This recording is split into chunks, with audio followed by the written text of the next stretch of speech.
Welcome to The Dirt on the Past, a program of the Extreme History Project that explores the good, the bad, and the ugly about our human past. Because, let's face it, Crystal. Yep, history is not pretty, but it is so important to know. Because it is the very thing that has led us to the most critical concerns that we have in the present. So join me, Nancy Mahoney. And me, Crystal Alegria. As we talk to archaeologists and historians who have been digging in the dirt. And in the archives. To uncover the fascinating histories that are not only relevant to today's issues. But help us move forward in a better way with a deeper understanding of our past. Hello and welcome to the show, everyone. Welcome to this week's edition. I'm Nancy. And I'm Crystal. And we are co-hosts of The Dirt on the Past. This week, we are at KGLT Studios speaking via Zoom with Dr. Tim Urbaniak about his new book, Men of the Cave, The Excavation of Empty Gulch. And we are so excited to talk with Dr. Urbaniak. But first, Crystal, let's check in about your week. Yes, we've been doing a lot of fun things at Extreme History Project this week, including interviews for our new intern, which we will be hiring in the next few days. So we've been doing... That's so exciting. Are you done with the interviews? We are done with the interviews, and we've made our decision. I just have to send the email. So wow. Okay. So yeah. So hopefully by next time we do a podcast, I can tell you who our intern is, and they'll be joining us the end of May and working with us through the end of August. So it's going to be really maybe exciting. Helping us on the podcast too. And helping us on the podcast and maybe even coming in and visiting with us on the podcast, which would be really fun. That's so exciting. That's always fun. And these are students from Montana State University, undergraduate and graduate students applied. So that was really fun too. So we've also been doing a lot of grant writing, and we're always writing grants, but it seems like we've been writing a lot of grants in the last couple of weeks. And we've gotten a couple. So congratulations. Yeah, we found out about two that we've gotten in the last week. So that's always exciting to get that call or email about getting a grant. So that's been fun. But yeah, so things are going along. And of course, as we come into spring, all of our programming for the summer we're kind of fine tuning all of that and getting that in place. So that's exciting as well. But what about you, Nancy? Yeah. Well, it's been kind of fun because I know, we're coming up on MAS, and you and I are working together on our presentation about the podcast, which is fun. And tell everybody what MAS is. Oh, sorry, Montana Archaeological Society. Yeah, it's a small group of us, so there's no reason to feel like you should know that, unless you remember. But we're excited because it's always fun to see friends, and this year it's in Bozeman, so it's very easy for us to attend. And so we'll be giving a presentation there, as will a lot of other people we know from Bozeman that do archaeology. I'm excited because we got a yes from Dr. Patty Crown to do an interview with us, and that'll be in June. I think it might be when you're away, unfortunately. So I might be going solo. Yeah. Might have to rope someone in, but it's about her book on finding chocolate in the cylinder vessels in Pueblo Bonito, and just such interesting research about that and much more of the research she did with her students in excavations not that long ago. So that was exciting. And also I had a lovely woman walk into my store needing a small repair on her lovely pair of Free People pants that she had just given a presentation in. I inquired about the presentation, and she said it was on medieval warrior women in the army kind of, fight. And I said, well, I do this podcast. Well, it turns out her name is Danielle, and you already know her. Yeah. I know when you called me and told me that you had met her, I said, oh, is it Danielle? And you said yes. Right away. Yeah, yep. Danielle did a presentation for our lecture series. I think it was 2 or 3 years ago, she did it. And so I don't know why I didn't think of her to come on the podcast sooner than this, but I'm excited. I'm excited so that she walked into your store and I know. got to meet her. Everything comes full circle. Yeah. I know, and I hadn't dropped your name, so we didn't close the loop until a little after. Right. But yeah, and then, I know Give Big is coming up in early May. It's Cinco de Mayo this year, and so you and I are talking about hosting a donor lounge at Mocha for Extreme History. Yeah. And we got a little more planning to do, but that's exciting. We have some good ideas. I know, and now that spring actually feels like it's on our way, I feel like it'll be really fun. So that's all exciting. And other than that, everything's good. I'll be heading next week to Boston, where I will see Marcia Fulton, one of the other founders of Extreme History. I'm so excited. And I'm going to hang with my sisters and have a little bit of time there. So I'm excited about that. And then we'll be back after that for another podcast. We will. Okay. Well, we should get back to our... Yeah. And Nancy, I wanted to talk a little bit about our sponsor for this podcast, which is the Museum of the Rockies. Yay! So we're so glad to have the Museum of the Rockies sponsoring this episode. For those of you who don't know, the Museum of the Rockies is located right here in Bozeman, Montana. And the Extreme History Project has had a partnership with the museum for many, many years. They host our popular monthly lecture series and have for this is our 13th year there. And so we have been longtime partners in that, but partners in a lot of other things that we've done with the museum over the years. And this is a world-class museum. The exhibits, collections, programs, and research really create a community resource that brings the world to Montana and shares the Northern Rockies with the world. And Museum of the Rockies is recognized as a world-class cultural natural history museum and research facility. And it is renowned for displaying an extensive collection of dinosaur fossils, including the fully mounted Montana's T-Rex skeleton. They are known for their dinosaurs, but we really especially love their history collections, including a collection that we're probably no doubt going to be discussing today, which is the Lewis Kramer collection. Right. And they have a huge archive. In addition to this collection, they have a huge archive of historical objects and archaeological artifacts. And so we do a lot of research at the museum, and we really look to them for some of these artifact collections. And Nancy, you have worked with them a lot with that. I have spent a lot of time in the basement. Right, going through collections, archaeological collections. Whole ledger, the Kramer-Lewis ledger, exactly. The Kramer-Lewis. Yes. The Kramer-Lewis. Yep. So a big thank you to the Museum of the Rockies for supporting this episode today, with a special shout out to Michael Fox, the Curator of Cultural History. So with that, I think we can get to our guest. Yeah. Hi, Tim. Hey, how you doing? Welcome. So thank you. Glad to be here. Good. We want to start off by telling our listeners a little bit about you before we dive into questions. Dr. Tim Urbaniak has an extensive background leading academic, commercial, and volunteer projects applying technology and to the documentation of historical and archaeological resources. His projects have included rock art and historic inscription surveys, 3D reconstructions of historic sites, surveying technologies, three-dimensional scanning, and much more. Dr. Urbaniak holds a PhD in anthropology from the University of Montana, where he studied historic inscriptions and their role as a form of residual cultural communication. I love that phrase. Dr. Urbaniak is retired emeritus from MSU Billings, where he taught drafting and design technology. And now he currently manages TRU, that's TRU Technologies, LLC. It's an archaeological, historical, and anthropological research and consulting service. His recent publication, Men of the Cave, The Excavation of Empty Gulch, is the culmination of more than a decade of research. And I'm so excited because Tim has been a mentor to me regarding a lot of this research. So welcome, Tim. It's a pleasure to have you here today. Thank you. And again, it's great to be here with you.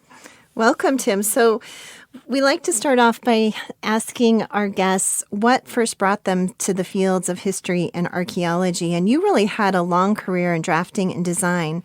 So when did you decide to apply that to the fields of history and the field of archaeology? Well, I was originally, I entered the teaching field back when Montana had a VOTEC system. So I originally taught at what was then the Billings VOTEC. And after a few years, we merged with the university system and we were merged into MSU Billings. And during that time, faculty expectations evolved. We were expected to embrace the three tenets of teaching, scholarship, and service, which is quite standard in academia. And so I was looking for something new and different other than drawing another set of house plans. I've drawn several houses in the past, that sort of thing. I've done industrial structural design. I didn't want to go deeper into industrial construction. It was kind of a been there, did that, thing. And so while teaching drafting and design, I noticed a gap in applying technologies to archaeological and historical projects. If I was going to explore new 3D technologies, why not apply it to historical sites? They were more interesting than another refinery or something. Why not apply evolving GPS and GIS technologies to the mapping of cultural sites and support projects through multimedia, and as the technologies came along, keep applying them. So I began to apply these tools to topics, and quite honestly, it was a target-rich environment. They were just not being used in these fields in Montana at the time. And in addition to that, having migrated away from construction into history and archaeology and anthropology, I found a great class of people there. I found a great group of people there that swore at least slightly less than people in construction, and I appreciated that. Depends on the project. Depends on right. So over time, my personal focus was drawn initially to rock art research and eventually to historic inscriptions, but again, over the time, have tried to keep pace with all of these technologies as they've emerged. Fantastic. And I know you've been at the forefront of bringing these technologies in, at least for the amount of time that I've been in Montana and seen those changes. So that's been exciting. And I want to get to your interest in Empty Gulch and Pictograph Cave in particular, because you've talked about, and you talk about in the beginning of your book, this is a place that you would visit as a young person, and you had a lot of reason just to visit this space even before you were interested in its archaeological content. So if you don't mind, could you describe for our listeners where Empty Gulch is, and then give us a little bit about its history and your sort of personal history with it too? Okay. Well, Empty Gulch is located several miles southeast of Billings, Montana, and the site is now known as Pictograph Cave State Park. The site has been well known and commonly visited by local folks even prior to the 1937 excavation, extending back into when it was even private property. It was very common for people to go there and scratch around. Right. It was homesteaded, right, at one point? I mean, it was somebody's homestead, I believe, that they had to purchase. It may have been included. I'm not sure where any houses would have been. I know. I don't know if there was ever something proved up on it, but I think it was originally a homestead parcel. Crazy, right? It was. And it was, when they started the excavation, it was private property. And right. That was one reason that the state of Montana bought it, because they were going to excavate to display these artifacts. And one day it occurred to someone that, well, if we do this, they're not our artifacts. They'll belong to the private property. So the property was bought. Wow. Yeah. The draw, the gulch, the valley, it's defined by about an 80 to 120 foot vertical sandstone wall. And over time, that wall has developed eroded caves. These are fairly shallow caves. They're not, the people that run the park talk about tourists that come there and expect, some massive underground cave like Lewis and Clark Caverns or something. They're not. They're more shallow sandstone caves. I became familiar with the site in the mid-'70s during a period of exploring rope climbing and rappelling. This was hundreds of pounds ago for me. Goodness. And less fear of heights ago, right, too? Right. Doesn't that change as you get older? I know. I climbed until I found my fear, and I found some of it out at that park. I had a pretty interesting fall one day off the South Point. Goodness. That left me breathless and dangling by the rope against the cliff face, thinking, why am I doing this? It was a great view, by the way. While you dangled. Hard to appreciate it, I'm sure, at that point Well, in time. sandstone can be crumbly too, Tim. I mean, that's not the was best dangerous. place to be rock climbing and rappelling. Woof, I was climbing, and I got kind of cocky, and I reached for an outcrop, and it popped off in my hand. Oh. And I swung out into space and learned what my harnesses were for.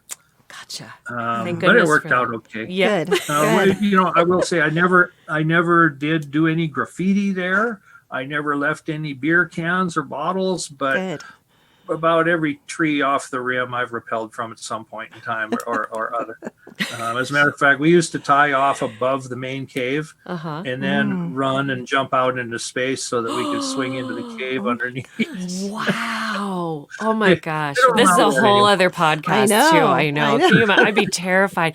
Did you make someone else do it first? It's like those, I always feel like that way with the rope swings over. Like, do you make someone else do it first so you see, like, are they going to go all the way in and hit the wall? Or are you? I think I did that one first. Wow. I had a couple guys that I climbed with a lot. You were the guinea pig. We were all equally stupid at that point in time. And another part of my personal interest in going out there, we didn't pay any attention to the paintings or anything at all. Had no idea the history. It was just a place you could go. There was nobody around, and you could rappel, you could climb, you could do whatever you wanted. It was a great place. As another note, in the late 70s, I served as best man for my friend Harley for his first wedding. I was his best man twice, but his first wedding was there. Oh, neat. It was out there. Oh, beautiful. Wow. Yeah. And I still have photos from that. I was able to recover photos from that.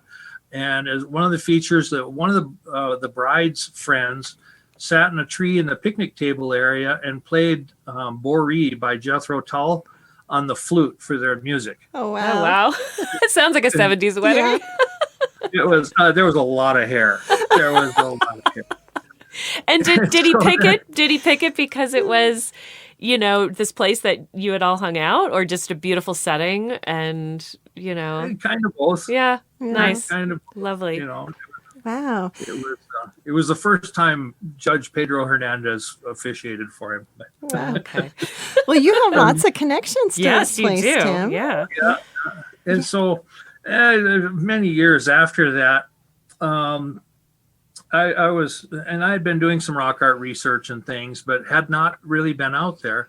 And I was contacted by the Billings Fish, Wildlife, and Parks office to see if I could use a student group to arrange some documentation and do some presentation work for the park. And so that first student group, they designed a potential visitor center for the site. And it is not the visitor center that is there today, but their design and their posters and material were used to go to the legislature and go to meetings and present the idea that led to the visitor center that's there now. Oh, wow. I didn't know that. amazing. Yeah, Tim, that is amazing. And so beginning with that, I just kept being interested in it, kept gathering it kept information. calling to you. Yeah. Yeah, it kind of sucked you in. Yeah, in a lot of different ways. So Tim, kind of coming back to the archaeological work that was there. So excavations by the Works Progress Administration, or the WPA, began there in 1937, as you mentioned. And eventually the work was published by archaeologist William Malloy in 1958. Since then, several master's theses, and journal articles have been written about Empty Gulch and Pictograph and Ghost Caves, as they have really become. We call them Pictograph and Ghost Caves, but most people call it Pictograph Cave. That's how most people know it at this point. So, Right. So you have this long connection to Pictograph Cave, and you started doing some research on Empty Gulch and Pictograph and Ghost Caves. So what really motivated you to really dive in and write this book, Men of the Cave? Well, I had become kind of obsessed with gathering material about the cave, and it turned out that was an obsession that I shared with Stu Connor, who did a lot of work documenting the cave, and we'll talk about Stu a little more. Stu said that his records were accumulated in order to write a book about this excavation. That was his driving reason. There were others, Ann Johnson and some others that were involved in trying to get this book together. And along the way, Stu let me digitize, convert to electronic all of the documents that he had about the project. He let me do his excavation. With the intention that I told Stu that if he would let me do that, I would write a book on the topic, which I feel I have fulfilled. First edition, anyway. Like Stu, Stu actually got to know some of these people, and I have not been able to meet. They're all gone now. But like Stu, I feel I've gotten to know a lot of these characters involved, and their stories need to be told. This is an important archaeological point in Montana history. Indeed. So I wanted to get the story out there and to fulfill what I had said to Stu. Yeah. Let's take a quick station break, and then we're going to dive in a bit more in that. You're listening to The Dirt on the Past with co-hosts Crystal Alegria and Nancy Mahoney on KGVM Bozeman, or wherever you find your podcasts. We are speaking today with Dr. Tim Urbaniak about his new book, Men of the Cave, The Excavations of Empty Gulch. So let's talk a little bit more about Stu Connor before we dive in a little bit about the book itself in particular. Stu, I felt like he was legendary when I first moved here in 2005 and met him. And there had been this article that talked about the Wild Bunch that was published, and it was a bunch of young, at the time when Stu was younger, and like-minded people interested in archaeology who knew that there were a lot of archaeological sites around their area and wanted to start documenting and doing some work. So sounds like they would meet regularly and go out. And though Stu was a practicing attorney, he really developed an avocational career as an archaeologist. He got very interested in talking to anybody who had professional training that he could and learn those methods. And eventually it earned him an honorary PhD from Montana State University. So maybe tell us a little bit more about your relationship, Tim, with Stu Connor and his involvement in pulling together this research. And as you said, he did work with Ann Johnson, and I know there's a big article they also published with, is it Dave Schwab, who did a master's thesis on Ghost Cave. So give us a little bit more background on that and your relationship to him. Did he welcome you with open arms when you said you had an interest in Pictograph Cave? No, he did not.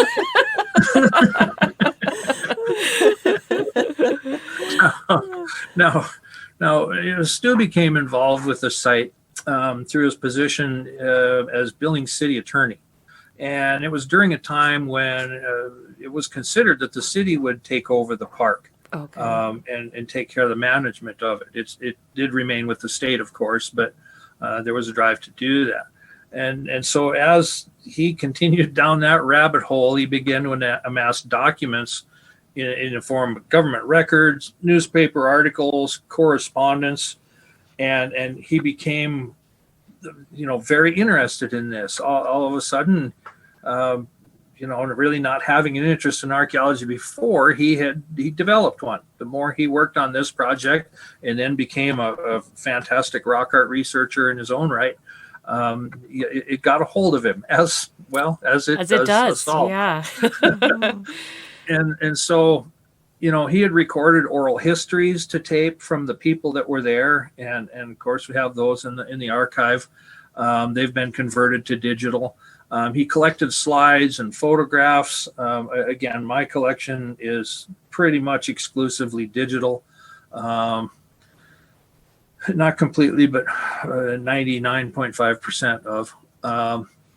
And to give you an idea of the amount of archive data that I'm housing, right now it's on the high side of 30,000 digital files, totaling around 230 gigabyte. Wow. Wow. It still needs some organization because it has just become massive.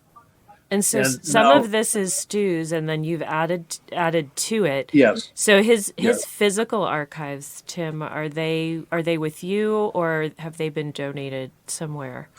No, his physical archives were all donated to the Little Bighorn College Okay. Crow At Crow? Agency. Okay. Yeah. Yeah. Yeah, it's at the library there, Oh, that's great. which is a That is very great. nice facility. It is. I have accessed some of his material there, and it's That's a tremendous facility. archive he's built, and then a tremendous amount of work for you to digitize all of that and keep it organized. it was. He would give me a handful of files at a time, and when I brought those back, he'd give me the next handful. So talk about how he didn't welcome you with open arms. I want to know more about this.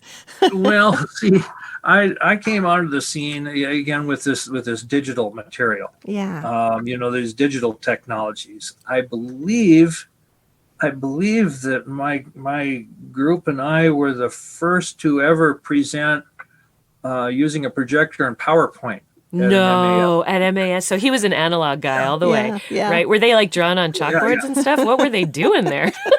Well, slides. Oh, slides, that's slides, right. yeah. And I shouldn't laugh because when I was in grad Yeah, school I at was just going to say, ASU, we started that way we too, used Nancy. to stress so much about making our slides. Okay, Yeah. Oh, I see. But PowerPoint, boy, you must have blown them all away, Steve. I remember Tim? Frizen was at that conference. He presented in Billings. I believe that one was held at the used to be the Sheraton Hotel. Oh, yeah. Yeah, And okay. I had to provide an overhead projector for Frizen. He had his transparencies that he would use okay. and everything. And Okay. and then here we come. We didn't even have laptops. Laptops weren't available yet then. So we brought our machine and the projector and had to plug it all in and do that. Right. Well, so we did a presentation on using digital technology to enhance and modify and clarify rock art, pictographs and petroglyphs.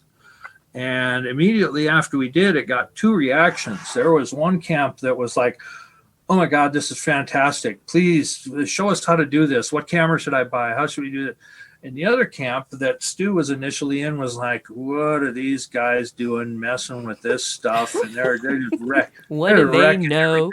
Oh boy, yep. And so there was a period of that, and it took Stu a couple of years. And interestingly enough, I won't mention one of the old timers, but he sent an emissary to me in my office at school one day that told me that Stu had looked at a lot of the stuff we had been doing and he thought it was just fine. And by golly, he thought we should keep going ahead and doing things. So wow, it's sort of like you got the anointed from I mean, because he holds a lot. He had a lot of knowledge he held, and that's quite a thing to be able to gain his trust and have that. But I eventually got to know him pretty well, and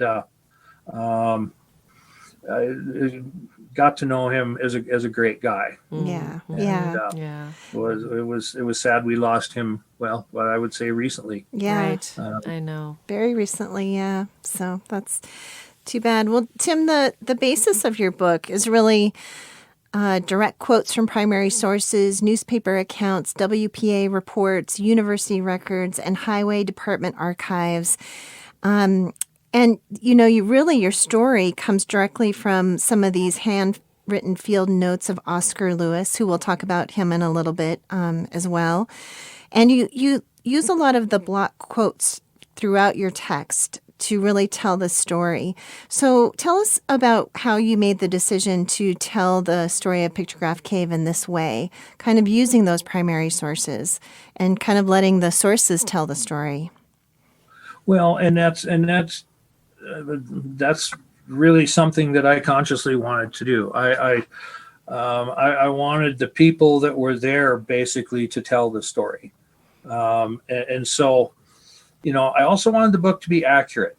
I mean, again, the Pictograph Cave State Park is a very core part of Montana archaeology. A lot of pressure there to be right, Right. and so the book is heavily footnoted, as you have seen. Yeah, Mm-hmm. yep. Footnotes of the devil. Gosh, I know.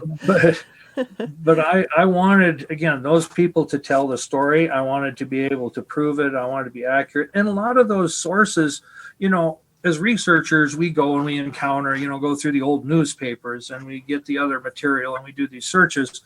But the casual person reading the book, they never get to see a lot of those sources. They never get to read that material firsthand. So I wanted to do that.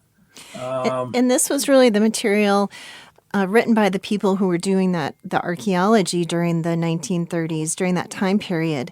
And, I have to say that as I was reading through the book, it felt like you were kind of right there, right next to these folks doing this archaeology, because you were reading the primary sources that were coming from them at the time.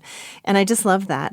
I loved it. It had a real feel for the place, and it had a real feel for the people who were there doing this work. And I felt like I really got to know some of these people. And, you know these people really well, Tim, and so do you, Nancy. You guys know these. Right. You feel like you probably know these people really well, but I got a little glimpse into that as well reading the book, and I just love that. Well, and I really came to, through Oscar's notes and other information, not by him, but around him, I really came to appreciate Oscar's contribution to the project and beyond the project, and really feel that he is the protagonist of the story. I think he is the main character. I've come to believe that. And, Oscar deserved to have his story told.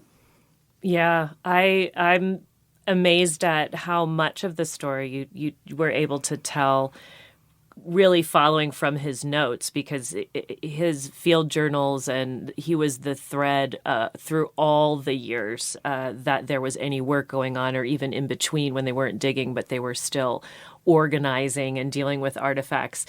And it really kind of puts him center stage because there's other people above him and then people below him that he's supervising that kind of pass through, So it's very interesting to see it from that perspective. And I really enjoyed that because I've read almost every word that he wrote in those journals, and you get to know the person really well, and it's hard not to like and respect them once you've seen that amount of effort that he's put into that work there. So you did him justice, I think, for sure, as well as everyone else who was involved. Yeah. And one of the things that I think is a really wonderful contribution, especially by your book and the information you were able to find out, is though it is called Men of the Cave, you found a woman of the cave, Catherine McCann. And as far as I know, she's the only woman who actually participated in the field work, was out there digging, and even slept over in empty Gulch while she was out there. She wasn't there long. But and she had some background, and she went on in her life to do some amazing things. So can you tell us a little bit about Catherine McCann and who she was, how she became involved, and then where she ended up in life? Well, yeah, I will admit that as I was developing this book and sending out transcripts to people to review and see what they thought of it and everything, I did get a little pushback about the title "Men of the Cave," which I used because to attract tourists to the dig in the early days, they advertised that, the guys were living in the cave, go on out and see the cavemen living there. Go see the cavemen living out at this project. And so I used that. But, initially it strikes some people as like, oh, sure, another book about men, manly men doing manly man things. And archaeology back then, well, it kind of was. Right, right. But Catherine, Kate, can I call you Kate? She says it's okay. Did she answer you? Yeah. That's awesome. As long as I don't see her floating behind you, I'm that's good. Okay. Well, she came to be called Kate. I've run across that in a lot of her material. So she went by that. But she was a young school teacher, born and raised near Webo in eastern Montana. And she probably got to know Oscar Lewis. There were excavations being done near Glendive and Ekalaka in the summer of 1936. People were starting to scratch around at the Hagen site, and Oscar was becoming kind of renowned for knowing where stuff was. And so Oscar worked over in that country by Ekalaka in the summer of 1936 doing some excavating. And so I imagine that, both being kind of from the same region, that they encountered each other somewhere. And that's how she came to be at the dig in Billings, because she arrived about the same time as the guys did. And yeah, it was early, right? It was that first summer. It was very early on. Yeah. Yes. It was just within a couple of weeks of the main guys arriving there and setting up. Mm. And so she had been exposed to anthropology during her early college years in Missoula. Of course, she joined the dig in the summer 1937, where she dug into the fall. And in the fall, she transferred to another WPA dig in Savannah, Georgia, at what's called the Irene Mound. And that excavation has a lot of unique features to it. It's pretty much the only WPA excavation that was dominated by women excavators and archaeologists. There were some men present, but it was primarily 32 white women and approximately 87 African American women that did the excavation. That's a fantastic story. They spoke in a dialect that was unique to the region, and it's said that by the time they were done, Kate could speak some of the dialect as well. My goodness, yeah. And so she was one of the archaeological leaders there. And from that project, she published 3 papers and contributed heavily to the final report. Wow. And, excuse me, she eventually finished her PhD at the University of Pennsylvania in 1947 and remained in the East, where she became curator of archaeology at the State Museum in Harrisburg, Pennsylvania. And so she would come back to Montana and visit often and stayed in touch, but she stayed East once she went that way. So and quite a success. She rose through the ranks during a time when women were not really accepted into the field. And she was certainly one of the early occupational pioneers to change that. And I would like more Montanans to know about her. Yeah. Well, I see a future presentation about her. That's fascinating. And then the Irene Mounds. I mean, that sounds like a really exciting story. To look into that a little bit more. Yeah. So, Tim, you've really been a leading force in recording the pictographs that were found at Pictograph Cave. And these pictographs, I have to say now, are very faint and hard to see. So when you go to Pictograph Cave State Park today, it's a beautiful place to go, and I highly recommend everybody goes there. But when you look at the cave wall, it's hard to see a lot of pictographs today. You can still see some. So what technologies did you use to create the image of the original pictographs, and why was it so important to do this in the first place? Well, it's true that the pictographs are very difficult to see. If you have a copy of that poster as a guide and a pair of binoculars, because you have to stay on the viewing platform, you can still make out many of the figures. I could point out probably a good 50% of them still. That's but good. You have to know where to look, hence the poster, Right. and then be able to get up closer. And Tim, just remind people how many pictographs there are in that cave in total.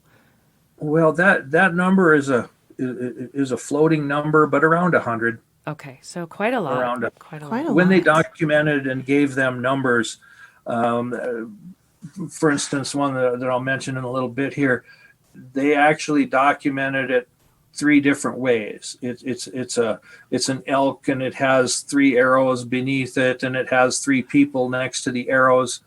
It was documented as that in context, and then they assigned another number to just the arrows, and another number to just the elk, and another number to just the cluster 3 people.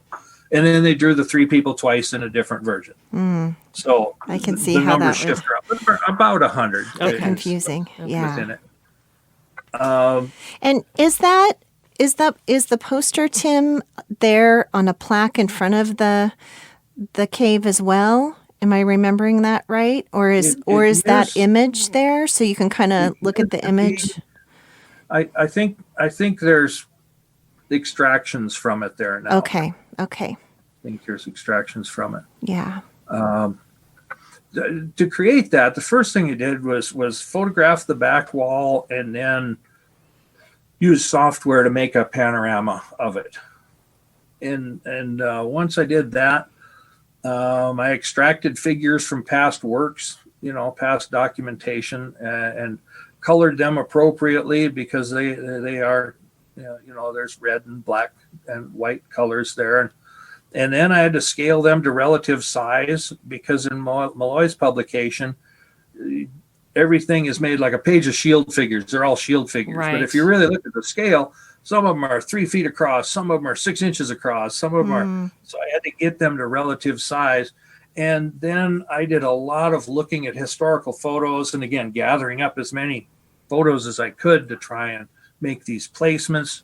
Because like the book, I wanted this accurate. I didn't want anybody to be able to say, hey, that elk doesn't go there. Yes, it does. This is why. Right. Right. Yeah. And so, and I used layering within the graphical software so that you could arrange them by their levels of superimposition, because some figures are older and beneath and other figures have been placed over the top of them. And I felt it was important for somebody to do this for posterity while we still had the information we could get to. Yeah. And out of stubbornness, because I've often heard the remark that, or heard it back then, that, that there was rock art here, but now nobody knows where the figures were located. So we don't know where anything was. And somehow I took that as an obsessive challenge of like, oh, well, we're going to figure it out. Yeah. And so we have. That's great. And I noticed when I was looking at the poster that the logo for the Montana Archaeological Society was taken from one of the shield figures from Pictograph Cave. And so I think I had known that at some point in my life, but had forgotten. And so you reminded me of that. And so there it is. I love that. Well, I have to say it greatly enhances the visitor's experience to be able to see the poster and to be able to have that, because I've heard if rain percolates down the sandstone wall, some of them can become more visible again. But like you said, you really kind of need the poster as a guide and some really good binoculars, because especially depending on the light that you have at certain times of day, it is very difficult to see all of them. Some are still visible, but certainly not all 100.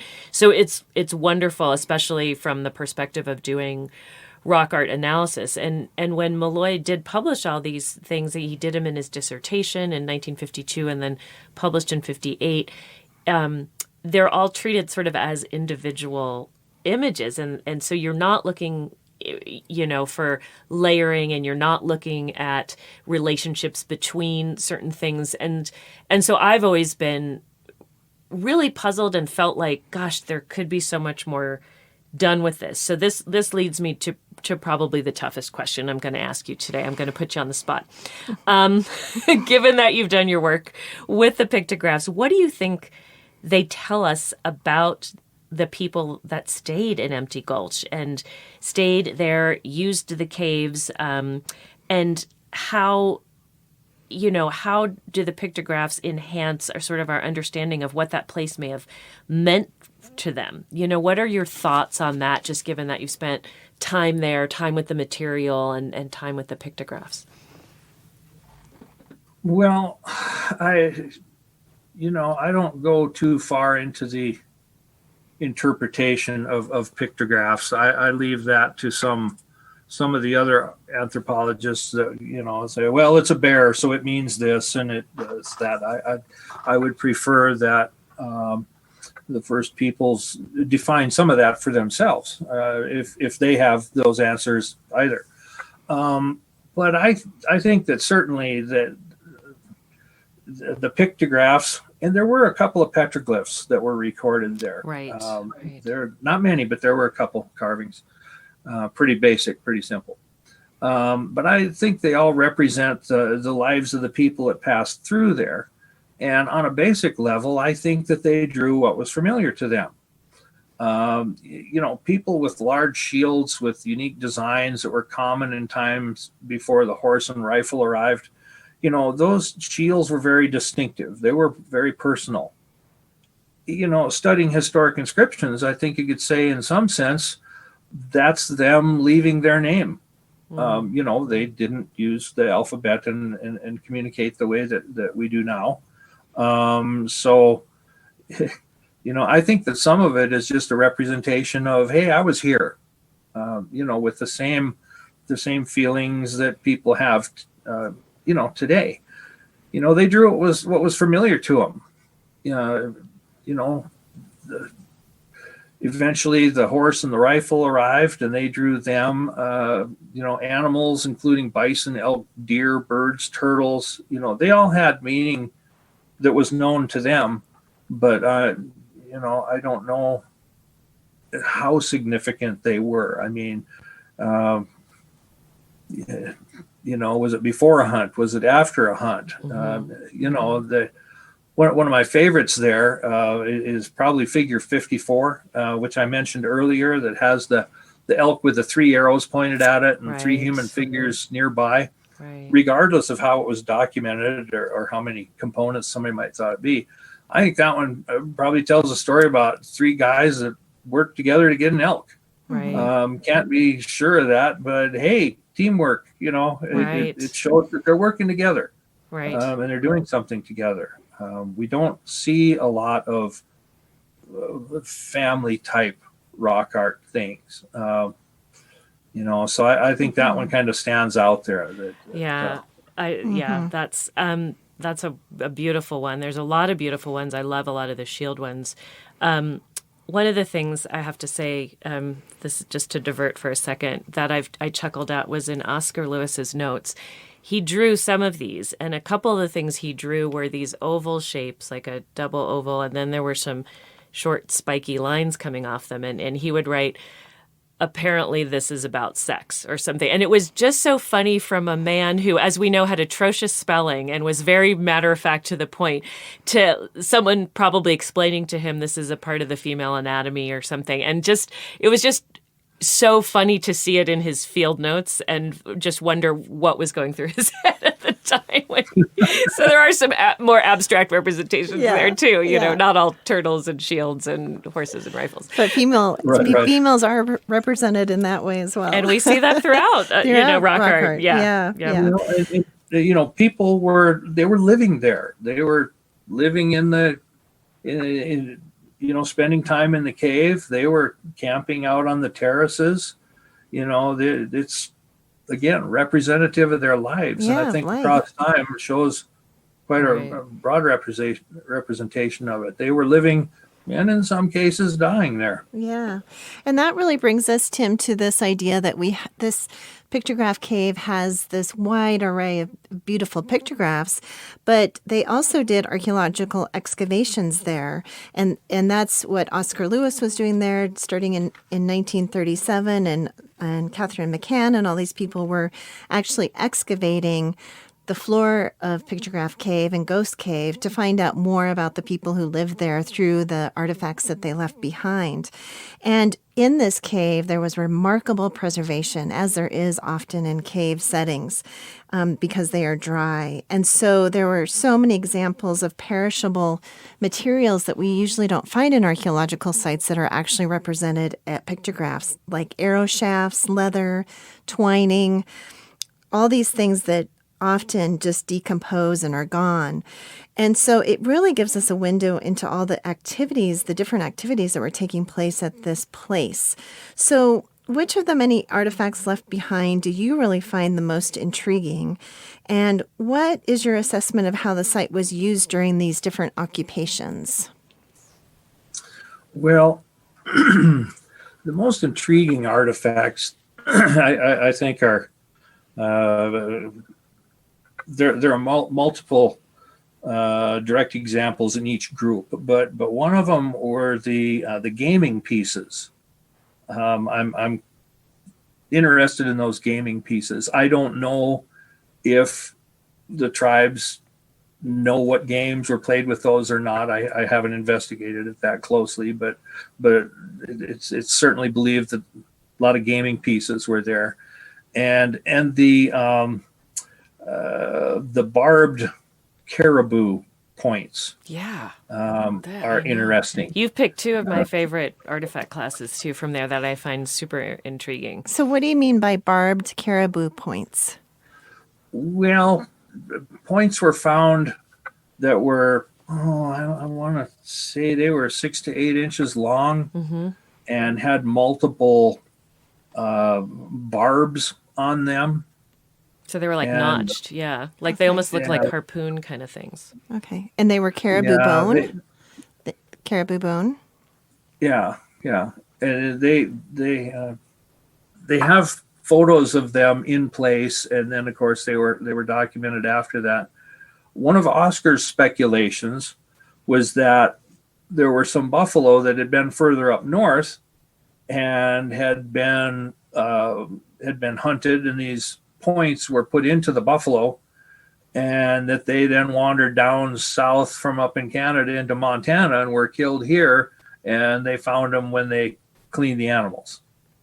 It's pretty speculative, but it's typical of Oscar's type of speculation that he would do about and he them. would like tell anyone that idea that you would hear other people saying it, and you're like, yeah, I don't know. That's not an Occam's razor kind of thing. But then trying to think of other ways that these points got made and ended up there, because they're not an artifact, right, Tim, that we typically find in that part of Montana or really anywhere in Montana. I mean, they're unusual. I think that over time we've learned just how extensive the trading networks were. Right. And however extensive we think they were, I bet they were much more extensive than that. Yeah. We find, they find obsidian from the cliff in Yellowstone Park in Ohio, so it's not a great stretch to think that they were traded for. Yeah. And some of these artifacts are located at the Museum of the Rockies, like I mentioned earlier. So we've been able to see some of them, and they are spectacular. And I think my favorite artifacts are and I don't know if I'm getting the terminology right, but the figurines with the faces. They're more just a face. What is the right name for those? Tim, Nancy? I don't know that there's anything better to say. The way they were drawn and published in Malloy, but those are carved. One has a carved face, and then also, like you talked about, the gaming pieces. Those are carved and have sometimes abstract designs, but something look like the head of an animal on others. But there's a lot of representational artifacts, which again, it just, compared to so many places in Montana where you're mostly recovering bones and rock artifacts and points, it just feels you get a much bigger window into what people's lives were like on a daily basis. And you're touching these things that, they used in such different ways. And they were... and the tonal flutes. Yes. Oh, tonal flutes. Yeah. Empty Gulch is very acoustic. Very acoustic. Wow. Yeah. And it would have been great to have heard those played there. I always wonder if that's part of the reason there were so many more pictographs in that cave rather than Ghost Cave. And the other is that maybe the acoustics were just exceptionally amazing, and it drew people in to mark, maybe ceremonies were more likely to happen there. But I also worry that, there's bodies that have come out of Pictograph Cave, but, we know sandstone spalls off the back wall and the roof. And I just wonder if we have multiple occupations that are separated by long stretches of time there. And, you just wonder if anyone was ever there when these spalls came off and what that might have been like. I don't know. It's just, I feel like I have a lot of questions. I feel like there's so much about the people that made all that art and left all those artifacts there that we just still don't know, We don't know more than we know.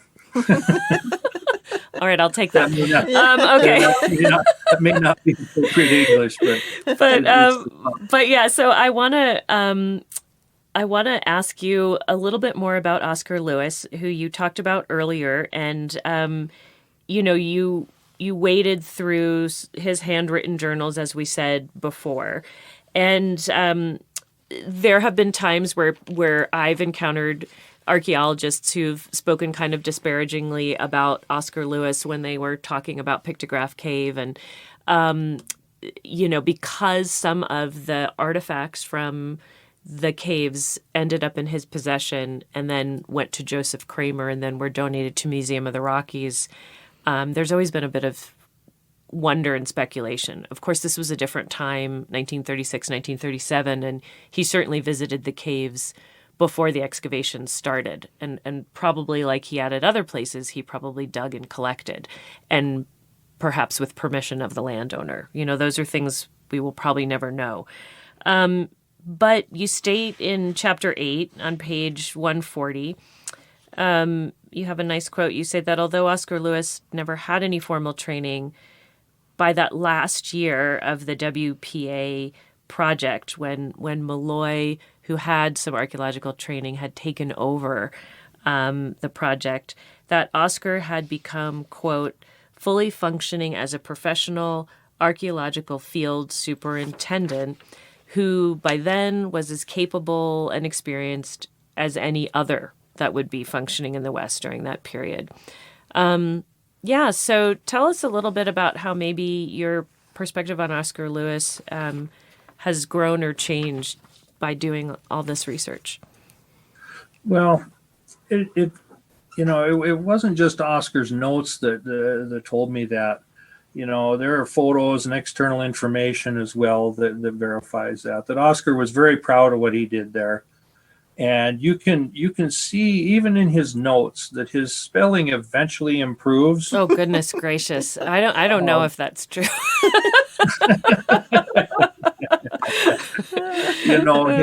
His locations became cleaner.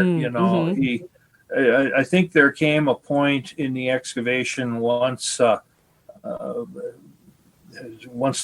first archaeologist that wasn't an archaeologist left. I think he realized that this is up to me. This is up to me to finish. And we also have to realize that he had to keep timesheets, manage workers, organize supplies. He served as a liaison between the project, the community, and the academic institutions that were involved. You look at the photos, toward the end of the project, he's a sharp-dressed fella. Yeah. He wore a tie to the field. I know. Wow. But he had to do lecture, let alone the field. He had to do so much work, though, and interact with all these visiting professionals. I mean, Nels Nelson came out from the American Museum of Natural History and notes in his own notes that Oscar Lewis was the most interesting local to talk to and knowledgeable about the area. And I know I agree with you. He had to balance so much beyond, but it does seem like even in his 50s, he was still able to learn new stuff about methods, through those couple of years, from 37 to 41. I think it was almost inevitable that he grew as a professional. He spent so much time in it. He was never thrown from the project. He was the only one retained for the whole time. Right. And I think it's an interesting footnote that after he had spent a little time over at Hart Mountain as a carpenter, and he went to Alaska to work on the highway up there, that he would find time in Alaska to go out and look for artifacts. Yeah, I think he was kind of obsessed. I mean, he definitely was fascinated. Yeah. Well, he always wanted to know more. They all describe him as having tireless energy, though, too. I mean, it's fascinating to hear other people's descriptions of him as having such sharp eyes still at his age and so much energy that, it was nice that those recordings that Stu Connor made of Walter Vanneman that you were able to share with me, to hear someone else talk about him who was there on site with him, definitely gave a different perspective even than his notes and other information about him. Yeah, it's so interesting to learn more about him and the collection that is at the Museum of the Rockies. And Nancy, you've worked with this collection extensively, and this journal that he kept. It's just really a thing of beauty, too. I mean, I think that maybe you could just talk a little bit about that, Nancy, because I think it's so important. Well, it's just wonderful. It's all been kept together. And that Joseph Kramer, kind of as a labor of love, who moved briefly to live in the Billings area, got to know Oscar Lewis right away, who befriended him. And Joseph Kramer became super obsessed with learning about archaeology. And he did go on to become the largest funder of Paleo-Indian research before he died.